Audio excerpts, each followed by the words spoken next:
A paz do nosso Senhor Jesus Cristo.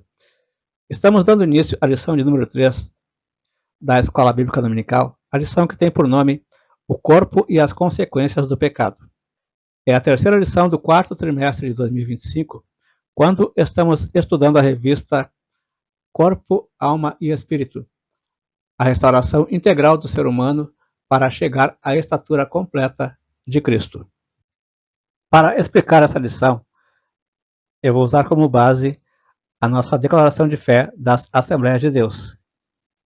Cada capítulo da declaração de fé das Assembleias de Deus começa com a frase: cremos, professamos e ensinamos que. Então aqui nós temos a linha de raciocínio da Assembleia de Deus sobre esses assuntos. Os objetivos dessa lição são 3. 1. Analisar como o ser humano foi criado em perfeição e de que forma o pecado trouxe sofrimento. 2. Explicar que, apesar das consequências do pecado, o ser humano continua responsável por suas escolhas. 3. Refletir sobre as limitações físicas e as enfermidades como realidade pós-queda, mantendo a esperança na glorificação do corpo. O texto áureo da nossa lição se encontra em Gênesis capítulo 3, versículo 19, que nos diz: no suor do teu rosto comerás o teu pão, até que te tornes a terra, porque dela foste tomado. Porquanto és pó, e em pó te tornarás. A verdade prática nos diz: o pecado do primeiro Adão afetou o homem no corpo, na alma e no espírito. Mas a redenção em Cristo, o último Adão, tem o poder de restaurá-la plenamente. Nossa leitura bíblica em classe se encontra em Gênesis capítulo 3, versículos 17 ao 19, e também Eclesiastes capítulo 12, versículos do 1 ao 7, que nos diz: E a Adão disse: porquanto deste ouvidos a voz de tua mulher, e comeste da árvore de que te ordenei, dizendo, não comerás dela, maldita é a terra por causa de ti. Com dor comerás nela todos os dias da tua vida. Espinhos e cardos também te produzirá, e comerás a erva do campo. No suor do teu rosto comerás o teu pão, até que te tornes a terra, porque dela foste tomado. Porquanto és pó, e em pó te tornarás. Eclesiastes capítulo 12, do 1 em diante, nos diz: lembra-te do teu Criador nos dias de tua mocidade, antes que venham os dias maus e cheguem os anos dos quais venhas a dizer, não tenho neles contentamento. Antes que se escureçam o sol e a luz, e a lua, e as estrelas, e tornem a vir as nuvens depois da chuva. No dia em que tremerem os guardas da casa, e se curvarem os homens fortes, e cessarem os moedores, por já serem poucos, e se escurecerem os que olham pelas janelas, e as duas portas da rua se fecharem por causa do baixo ruído da moedura, e se levantar a voz das aves, e todas as vozes do canto se baixarem.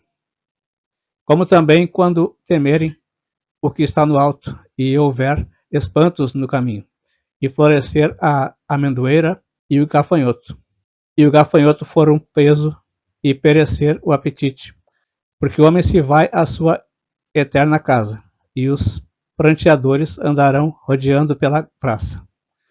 Antes que se quebre a cadeia de prata, e se despedace o copo de ouro, e se despedace o cântaro junto à fonte, e se despedace a roda junto ao poço, e o pó volte à terra como o era, e o espírito volte a Deus que o deu.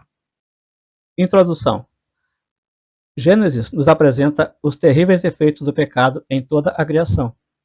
O homem experimentou de forma imediata a separação espiritual de Deus, manifestada no senso de culpa e na reação à presença do Criador após a primeira transgressão. Não muito depois, a morte física entrou na história humana, começando por Abel.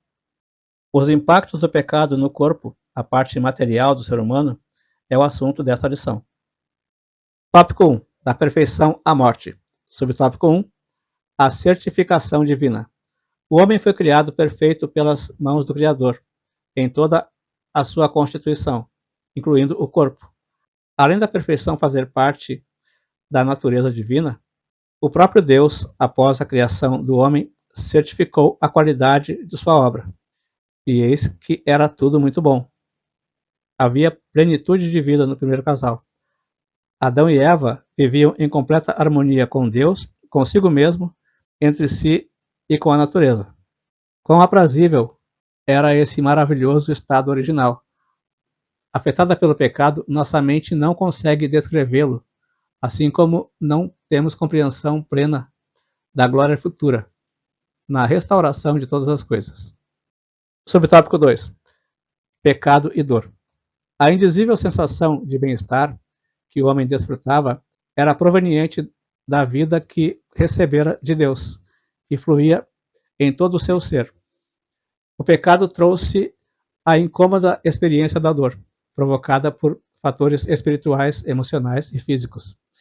Um complexo de alterações que vão da perda da comunhão com Deus e da restrição à árvore da vida, à vivência em um ambiente agora adverso, amaldiçoado por causa da transgressão de Adão. Em meio a tudo isso, o corpo passou a padecer e se degenerar, até cumprir a sentença final, o retorno ao pó. Por mais que se cuide dessa matéria, depois da queda, o caminho natural da vida é o envelhecimento e a morte. Subtópico 3. Velhice, autenticidade e gratidão. Dentro do grave quadro de adoecimento mental que marca a sociedade hoje, um novo transtorno tem sido diagnosticado: a gerontofobia, um terrível e mórbido medo de envelhecer, que causa ansiedade e produz comportamentos incompatíveis com a idade. A Bíblia fala da velhice de uma forma natural, clara e direta, ressaltando seu valor e honra. Enquanto isso, assiste-se a uma cultura de negação dessa fase da vida, a começar pela rejeição da palavra velho. Cuidar de si é muito importante, mas é preciso ser sábio e viver todas as fases da vida de maneira autêntica, em profunda gratidão e temor a Deus. Precisamos reconhecer as características e a importância de cada etapa da nossa existência. Para explicar essa lição, eu vou usar como base a nossa declaração de fé das Assembleias de Deus. E na página 99, no item 3, ela fala sobre a queda no Éden, nos dizendo assim: a queda do homem é uma expressão teológica para designar o momento em que o pecado entrou no mundo, por meio do primeiro casal, Adão e Eva, conforme Romanos capítulo 5, versículo 12, pelo que, como por um homem, entrou o pecado no mundo. Os dois foram criados em total inocência e não conheciam o mal antes de desobedecerem a Deus. Foi dada a Adão a ordem de não comer da árvore do conhecimento do bem e do mal, porque no dia em que dela comeres, certamente morrerás. Gênesis 2:17. Ele, contudo, podia comer livremente de toda a árvore do jardim. O casal desobedeceu a Deus, pois a serpente, identificada em Apocalipse como Diabo e Satanás, entrou em cena e enganou Eva. E foi assim que a humanidade conheceu experimentalmente o mal. Então disse o Senhor Deus: eis que o homem é como um de nós, sabendo o bem e o mal. Ora, pois, para que não estenda a sua mão e tome também da árvore da vida e coma e viva eternamente. Tópico 2. A responsabilidade humana. Subtópico 1. Corpo e livre arbítrio. Como consequência de sua transgressão, Adão e Eva passaram a conhecer não somente o bem, mas também o mal. E todos os seus descendentes nascem inclinados ao pecado. Mas apesar de o pecado ter desfigurado a imagem de Deus no homem, não a aniquilou. Um dos significados disso é que o ser humano continua dotado de livre-arbítrio. Somos responsáveis pelo uso de nosso corpo para o bem ou para o mal. Como disse Deus a Caim: se bem fizeres, não haverá aceitação para ti? E se não fizeres bem, o pecado jaz à porta, e para ti será o seu desejo, e sobre ele dominarás. A declaração de fé também fala sobre o pecado original, dizendo: Adão não foi criado impecável, nem pecaminoso, mas sim perfeito. Conforme Eclesiastes, capítulo 7, versículo 29, diz: Deus fez o homem reto, mas ele buscou muitas invenções. Deus dotou Adão do livre-arbítrio, com o qual ele era capaz tanto de obedecer quanto de desobedecer ao Criador. Ele escolheu desobedecer a Deus, e a sua queda arruinou toda a humanidade, distanciando-a de Deus, porque todos pecaram e destituídos estão da glória de Deus, conforme Romanos 3, 23. A iniquidade de Adão, a qual nós chamamos de pecado original, contaminou toda a raça humana. Em consequência disso, a humanidade tornou-se universal e totalmente degenerada, pois todos os seus descendentes nascem em pecado. Todos nós nascemos em transgressão. Deus, entretanto, prometeu o Redentor ainda no Jardim do Éden, quando anunciou a vinda da semente da mulher para esmagar a cabeça da serpente. Apesar de corrompida pelo pecado, a natureza humana pode ser eficazmente regenerada por Cristo. Se alguém está em Cristo, nova criatura é. As coisas velhas já passaram, e eis que tudo se fez novo. Porque somos feitura sua, criados em Cristo Jesus para as boas obras, as quais Deus preparou para que andássemos nelas. O nosso corpo pode ser o templo do Espírito Santo. Subtópico 2. A potencialização do sofrimento.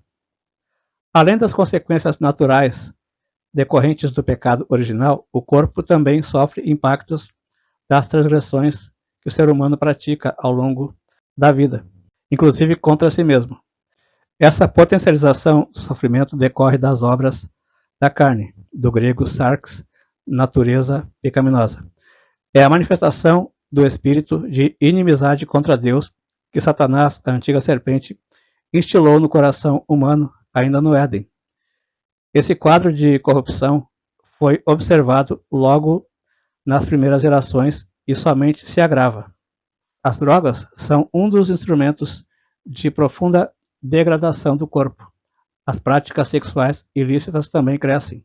Crianças e adolescentes são os mais vulneráveis e dependem cada vez mais de um vigilante, amoroso e firme cuidado dos pais no temor do Senhor. Qualquer negligência pode resultar em gravíssimas consequências. As consequências da queda, segundo a Declaração de Fé das Assembleias de Deus, nos diz assim: o relato bíblico revela que o senso de culpa foi instantâneo.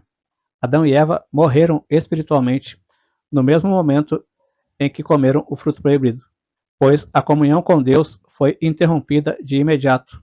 Morte significa separação, e o pecado separou os seres humanos de Deus. Mas as vossas iniquidades fazem divisão entre vós e o vosso Deus, e os vossos pecados encobrem o seu rosto diante de vós, para que vos não ouça. Isaías 59, versículo 2. Os olhos do casal foram abertos, e logo ambos perceberam que estavam nus, tendo conhecido pessoalmente o mal. Procuraram esconder-se da presença de Deus, porque sentiram medo. O juízo divino veio sobre a serpente, sobre a mulher e sobre o homem.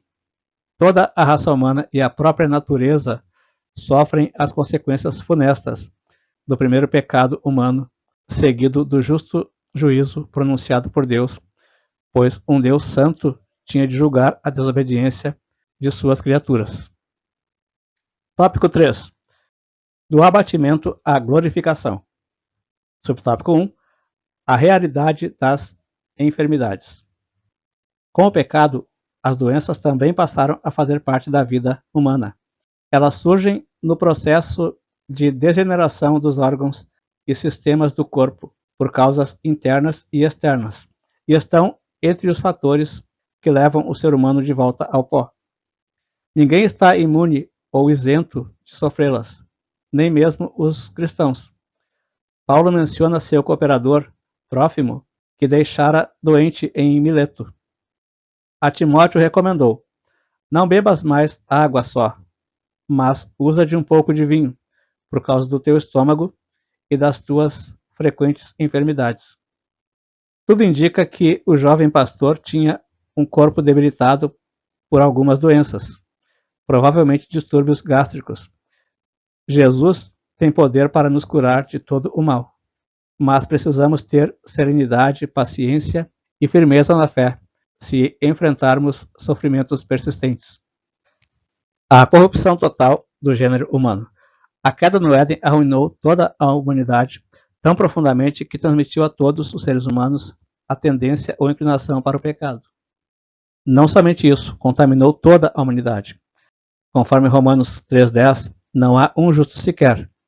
E Romanos 3,23, todos pecaram e destituídos estão da glória de Deus. A natureza moral foi corrompida e o coração humano tornou-se enganoso e perverso. Todas as pessoas estão mortas em ofensas e pecados, são inimigas de Deus e escravas do pecado. A corrupção do gênero humano atingiu o homem em toda a sua composição, corpo, alma e espírito, conforme lemos em Isaías. Toda a cabeça está enferma e todo o coração fraco. Desde a planta do pé até a cabeça, não há nele coisa sã. Isso prejudicou todas as suas faculdades, quais sejam intelecto, emoção, vontade, consciência, razão e liberdade. Portanto, o homem por si mesmo não consegue voltar-se para Deus sem o auxílio da graça divina. Apesar de tudo, a imagem de Deus no homem não foi aniquilada. Foi, no entanto, desfigurada a tal ponto que a sua restauração só é possível em Cristo. Jesus reconheceu algumas qualidades no moço rico e até mesmo nos fariseus. Todos nós conhecemos descrentes que são pessoas de bem, honestas e de bom caráter e religiosas, como o centurião de Cafarnaum, ainda que o bem social que elas praticam leve a marca da contaminação do pecado. Subtópico 2. Enfado e canseira. Mesmo que o corpo não seja abatido por doenças, o próprio processo de envelhecimento traz canseira e enfado. Limitações e fraquezas surgem ao longo da vida, alterando toda a estrutura humana. Ter consciência disso é importante para o nosso autoconhecimento, como já vimos, mas é essencial também para uma convivência cristã sem orgulho ou acepção de pessoas. Ricos e pobres são como a erva que seca e a flor que murcha e cai. Promover a comunhão entre todos é missão fundamental da Igreja. A relação do pecado de Adão com a pecaminosidade humana. O pecado original, no sentido estrito da palavra, diz respeito à primeira transgressão do ser humano à lei de Deus. É, no entanto, usado geralmente para designar a pecaminosidade universal e hereditária do gênero humano desde a queda de Adão. O pecado de Adão afetou toda a raça humana, pelo que, como por um homem entrou o pecado no mundo e pelo pecado a morte, assim, também, a morte passou a todos os homens, por isso que todos pecaram. Romanos capítulo 5, versículo 12. O ensino paulino fundamenta-se nas escrituras do Antigo Testamento, que descreve a corrupção geral da humanidade. O apóstolo Paulo, por revelação divina, desenvolveu esse pensamento, tornando tal doutrina mais clara. Seu ensino é de que a morte originou-se na raça humana por causa do pecado de Adão. No dia em que dela comeres, certamente morrerás. Gênesis capítulo 2, versículo 17. Até que te tornes a terra, porque dela foste tomado, porquanto és pó, e em pó te tornarás. Gênesis 3, 19. Isso esclarece a razão pela qual o salário do pecado é a morte. Romanos capítulo 6, versículo 23. Como a morte é universal, aí está a evidência incontestável da universalidade do pecado. E assim temos a triste realidade. Todos pecaram e destituídos estão da glória de Deus. Romanos 3, 23. Quando, porém, somos advertidos de que a morte é consequência do pecado, o apóstolo imediatamente apresenta a tranquilizadora mensagem. Mas o dom gratuito de Deus é a vida eterna por Cristo Jesus, nosso Senhor. Romanos 6, 23. Subtópico 3. O corpo glorificado. A esperança do salvo por Cristo, que vive em santificação é uma redenção completa, inclusive do corpo. É o aspecto futuro da salvação, a glorificação. Nosso corpo abatido será transformado para ser conforme o corpo glorificado de Cristo, segundo o seu eficaz poder. O verbo transformar nesse texto é metaschematizo, no grego, e significa mudar a forma. Será a mudança do corpo terreno, carnal e mortal para o celestial, espiritual e imortal, semelhante ao de Cristo Jesus, o homem perfeito. Conclusão. Apesar de todo o abatimento e sofrimento que experimentamos em nosso corpo, como consequência do pecado e de nossas próprias transgressões, em Cristo temos a certeza de uma redenção completa, conquistada por sua obra perfeita na cruz do Calvário. Ele nos dará um novo corpo, eternamente transformado e saudável. O apóstolo Paulo nos dá uma noção de como será essa transformação do corpo. Como será o corpo dos salvos na ressurreição. Em 1 Coríntios, capítulo 15, no versículo 42 e 43, nos diz: assim também a ressurreição dos mortos. Semeia-se o corpo em corrupção, ressuscitará em incorrupção. Semeia-se em ignomínia, ressuscitará em glória. Semeia-se em fraqueza, ressuscitará em vigor. O versículo 51 em diante diz assim: eis aqui vos digo um mistério. Na verdade, nem todos dormiremos, mas todos seremos transformados. No momento, no abrir e fechar de olhos, ante a última trombeta, porque a trombeta soará, e os mortos ressuscitarão incorruptíveis, e nós seremos transformados. Porque convém que isso que é corruptível se revista da incorruptibilidade, e que isso que é mortal se revista da imortalidade. E quando isto que é corruptível se revestir da incorruptibilidade, e isto que é mortal se revestir da imortalidade, então cumprir-se-á a palavra que está escrita: tragada foi a morte pela vitória. Então, por enquanto, até a consumação de todas as coisas, nós temos esse corpo imperfeito e mortal. Mas aqueles que estão em Cristo Jesus virão a ter um corpo incorruptível e imortal. Aqui então encerramos esse estudo. Fique na paz do nosso Senhor Jesus Cristo e até o próximo estudo.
Aqui encerramos o estudo dessa lição. Fique na paz do nosso Senhor Jesus Cristo e até o próximo estudo.